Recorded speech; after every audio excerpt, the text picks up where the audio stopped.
runs in your life, but you can't have had too many that feel quite like that one. Kind of take us through what you hit out and what the moment felt like. Yeah, so that one was crazy. I was telling somebody I was like kind of blacked out running around the bases. I was so pumped up. But I knew he had a good fastball, so I was kind of sitting on the heater, but I saw the curveball pop out of his hand a little bit, so I knew if I could sink into my legs and try to hit it something hard up the middle, I'd be okay. So I saw it pop up, and I was like, all right, I'll swing at it, and it ended up being good. So. You had these big numbers coming into Mississippi State, and you struggled early. What was that like during that time, and how did you fight out of that to do what you've done the last 2 weeks? Yeah, baseball is a crazy sport, man.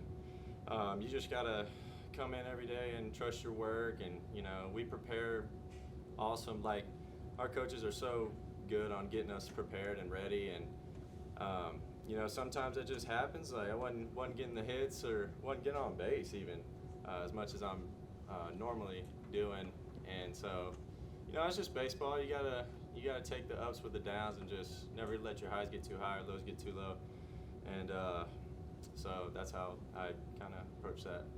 The resolve this team showed tonight, is that kind of what you saw last year? What kind of made you want to come here to Mississippi State and never out of it until it's over? Absolutely, yeah. That's one of the sayings here.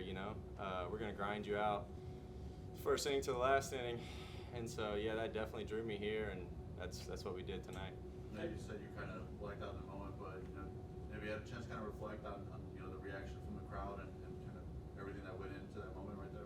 Yeah, that was crazy. I can honestly say that was by far the coolest thing I've witnessed individually as a player, and man, to come back and win that ball game, that was awesome. So it was good to get a dub on Friday night and come in here tomorrow and try to win the series. What's it been like to hit behind this circus show in front of you? You've got Kellen with 8, Hunter with 8, Brad with 7. I mean, it's like you get to see all those guys work all the time, and it's almost like people forget about you down there. And now you've got 5, I guess it is. But what's it been like to hit behind those guys and watch the success they've had? Yeah, those guys are awesome, man. We're tough. I think when our lineup's going, I feel like it's we're getting there now. Man, we're tough. Those guys are awesome. Like I watching them in BP, it's like, dang, man, like they hit the crap out of the ball. So when they come up, I got all the confidence in the world in them, and yeah, they're great players. So it's awesome having them in front. They get on base a lot too. You guys started out 0 of 8 with runners in scoring position. What changed for you guys later in that ball game where you guys were able to get some clutch hits? Yeah, I feel like we just had some momentum all the way towards I can't remember, but we had a couple good innings defensively.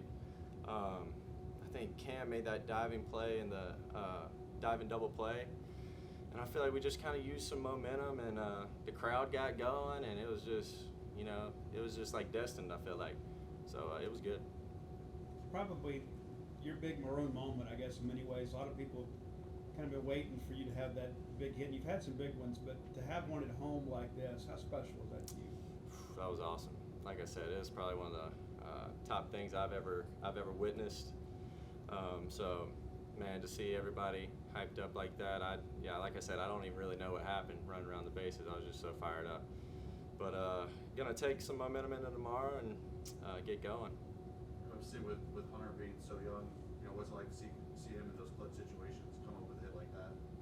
Oh, I told him, I was like, I knew when LT got on in the last inning or whatever, I was like, we're one swing away from. I've seen it too many times. Like I know I've only played with him for a couple of games, but I've seen it too many times. I've seen him in BP, seen him in the games.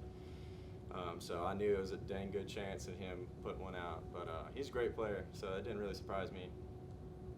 None of us will ever experience the moment, neither will the fans, of having your teammates rush the field to congratulate you after a walk-off like that. What do people say? What do they do? Describe that moment for us. I don't really know. I was kind of, when everybody jumped on me at home plate, I was kind of cramping up, so I was trying not to fall down, and all of a sudden I get my shirt ripped off, so I don't know where I had Evo shields on, I don't know where they went. So, yeah, I don't know where my helmet's at right now, so I'll go back in there and find it, but it was awesome. It was a crazy moment. It was cool. What was going through your mind as you were walking up to that plate, and is there anything that you tell yourself to keep yourself calm in what those can be big moments?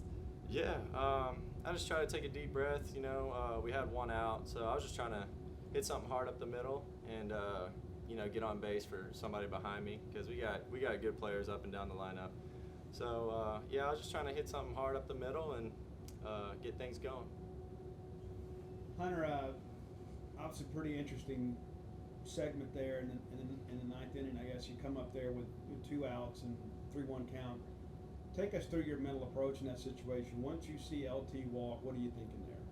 Well, I knew he was going to throw a fastball some point in the at-bat, but I didn't know when. So he started me off with a couple change-ups. I knew once I got ahead, there was a good chance that I was going to probably do damage there. Coach always talks about your confidence, and this seems kind of rare for a freshman to have the confidence that you have coming up there at the plate. Where does that come from? And, I mean, what's your thoughts on that? Well, I mean, to me, you have to have confidence to play this game because it's such a game of failure that if you don't believe in yourself that you can go up there and do what you can do and what you should do every at bat, then you're not going to do it. So that's what I think of that.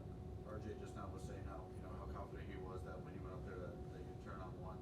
What's it like when you know your teammates have that much confidence in you as well? It's awesome because I mean we play this game every day with each other and we're so close with each other that we have confidence in everybody that goes up there. I have confidence in every 1 through 9 that goes up there and even on our bench. So we're all great players. What's it been like to have Kellen Clark and Cumbus hitting behind you? I'm sure you're seeing some fastballs because people don't want to pitch to them, and now you're kind of making an even greater order there. So Yeah. Well, like RJ said, they're great players too. I mean, they give you a little comfort knowing that, hey, I may get a pitch here to hit, just so they don't want to pitch. They want to get me out, maybe.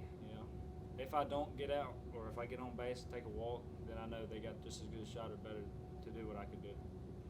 RJ said that he kind of liked on a moment. What's going through your mind when you're running those bases? I don't know. I'm still trying to figure that out, but I was just happy that we kept the game going. I knew I didn't win it. I just knew that it was a good shot. We could win it after that. What's it like being in the dugout when RJ hits that and storming the field with him? Well, believe it or not, I called it. I called the pitch and the home run, so I mean, I thought I had a little bit to do with that walk-off too. So I don't know. It was awesome though.